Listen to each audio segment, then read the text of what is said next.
CBN, ikaw ang number one.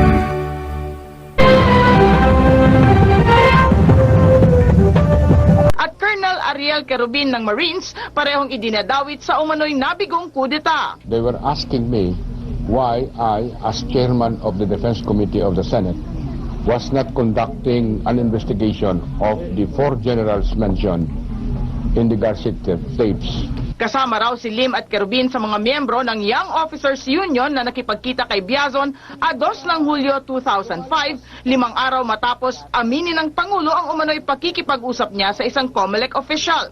Nagbanta raw ang YOU na magmamass leave sila kapag di inimbestigahan ang umano'y paggamit sa militar para mandaya noong eleksyon. Dahil dito hiniling ni Biazon sa nooy AFP Chief of Staff Efren Abu na mag-imbestiga.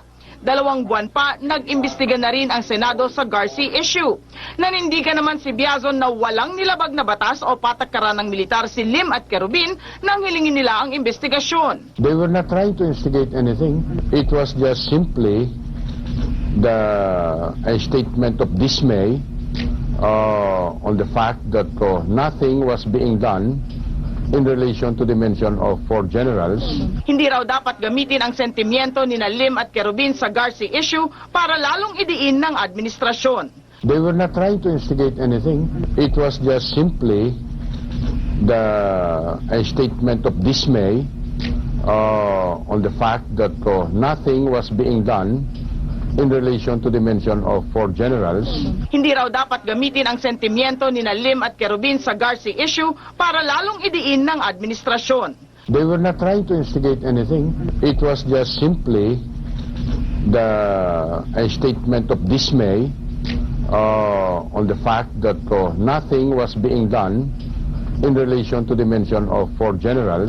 Hindi raw dapat gamitin ang sentimiento ni Lim at Querubin sa Garcia issue para lalong idiin ng administrasyon. They were not trying to instigate anything. It was just simply a statement of dismay on the fact that nothing was being done in relation to the mention of 4 generals. Hindi raw dapat gamitin ang sentimiento ni Lim at Querubin sa Garcia issue para lalong idiin ng administrasyon.